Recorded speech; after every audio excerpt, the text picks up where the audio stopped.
اتنی ان میں آئی۔ انسانیت کے لیے میرے بھائی اور دوستوں دو چیزوں کی ضرورت ہے جس سے انسان انسان بنتا ہے، خواہ وہ کنگال ہو، غریب ہو، اس کے پاس کچھ نہ ہو، ایمان اور تقوی۔ ایک تین باتوں پر یقین بنیادی بات ہے کہ یہ مانے کہ یہ دنیا خود بخود پیدا نہیں ہوئی، اس کا ایک پیدا کرنے والا ایک مالک ہے جس نے یہ دنیا تخلیق کی ہے، اللہ پر ایمان۔ اور دوسرے یہ بات مانے کہ اس نے ہمیں یہاں کھیلنے کے لیے کھانے پینے کے لیے نہیں بھیجا، یہ زندگی آزمائش کا دور ہے، ہم جو کچھ کر رہے ہیں اس کے لیے اس نے ہدایات دی ہیں، اور ایک مخصوص گروہ اس کے لیے اس نے مبعوث کیا جس کو انبیاء علیہ السلام کہتے ہیں۔ زندگی گزارنے کا طریقہ اور انبیاء کے ذریعے ہمیں سکھایا گیا، یہ دوسرا یقین ہے۔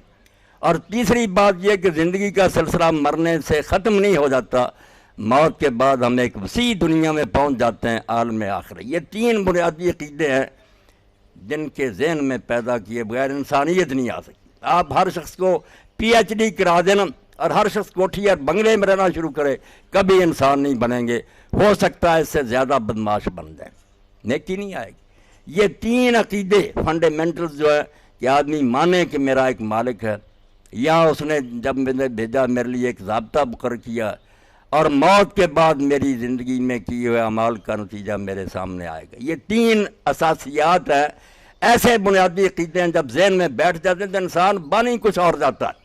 فرشتے بھی اس کے وضو کے پانی کو اپنے لیے تبرک سمجھتے ہیں، اور اس کے ساتھ جب وہ تقوی کو اختیار کرتا ہے، اور تقوی کی بہترین تشریح حضرت ابی بن کعب رضی اللہ عنہ کے قرآن بھرا ہوا کہ متقی بنو، اللہ متقیوں کو پسند کرتا ہے، تقوی اختیار کرو، مگر اس لفظ کو سمجھنے کے لیے سب سے بہتر تشریح جو ہے حضرت ابی رضی اللہ عنہ کی ہے۔ اور حضرت ابی کا اپنا مقام یہ ہے کہ حضرت عمر رضی اللہ تعالیٰ نے اپنے زمانہ خلافت میں اعلان کیا کہ من اراد القرآن فلیات ابی، اگر کوئی شخص قرآن سمجھنا چاہتا ہے تو وہ ابی کے پاس جائے۔ بہت بڑے صحابی ہے رسول اللہ کے صحابہ میں سے قرآن کے عالم۔ تو حضرت عمر رضی اللہ تعالیٰ نے ایک دن پوچھا کہ بھائی قرآن میں بار بار یہ آتا کہ متقی بنو، تقوی اختیار کرو، تقوی کا مفہوم سادہ لفظوں میں سمجھائے۔ تو حضرت ابی رضی اللہ نے کہا کہ امیر المومنین کبھی ایسی جگہ میں سے گزرے ہیں کہ دونوں طرف خاردار کانٹے والی جھاڑیاں اور درمیان میں راستہ تنگ ہو؟ کہا ہاں کئی بار اتفاق ہوا۔ تو فرمایا کیسے گزرتے ہو؟ پھر کہتے ہیں دامن سمیل لیتا ہوں، سمٹ جاتا ہوں، بچ بچ کر گزرتا ہوں کہ دامن کانٹوں میں نہ الجھ جائے۔ فرمایا امیر المومنین یہی تقویٰ ہے، یہ زندگی جو ہے نا بچ بچ کر گزارنا، زندگی کی راہ پہ چل۔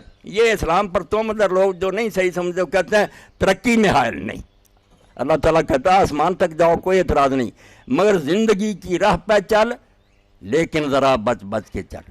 یوں سمجھ لے کوئی مینا خانہ بارے دوش ہے، شیشوں کا ٹوکرا جیسے سر پر ہوتا ہے نا، آدمی پھر آوارہ طریقے سے نہیں چلتا، بچ کر چلتا کہ یہ چور نہ ہو جائے۔ یہ احتیاط اور سنبھل کر چلنا یہی دین ہے۔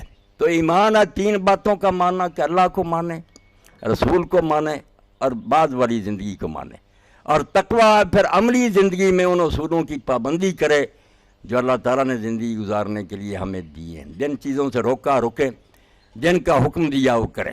یہ تقویٰ یہ جب پیدا ہوتا ہے تو پھر انسان بے شک وہ فاقہ زدہ ہوں، غریب اور کنگال ہوں، وہ دنیا میں سب سے بہتر انسان ہوتے ہیں۔ اور اگر یہ چیز نہ ہو تو سب کچھ ہوتے ہوئے بھی جیسے میں نے عرض کیا کہ قرآن کی زبان میں مثل الحمار، یا وہ گدھے ہوتے ہیں، شکل انسانوں والی ہوتے گدھے۔ اور اللہ نے اور اللہ کے رسول علیہ السلام نے یہ بات بھی واضح کر دی ہے کہ جو کیریکٹر کوئی اپنے اندر یہاں پیدا کرے گا قیامت کے دن اسی شکل میں اٹھے گا۔ کچھ خنزیر اٹھیں گے، کچھ کتے ہوں گے، کچھ گدھے ہوں گے، جو اعمال جس طرح کے کسی کے ہیں ان کی شکلیں انسانوں کی نہیں رہیں گی، اسی شکل میں اللہ انہیں اٹھائے گا۔ انسانوں کی شکل تو انہیں ملے گی جو صحیح معنوں میں انسان ہے۔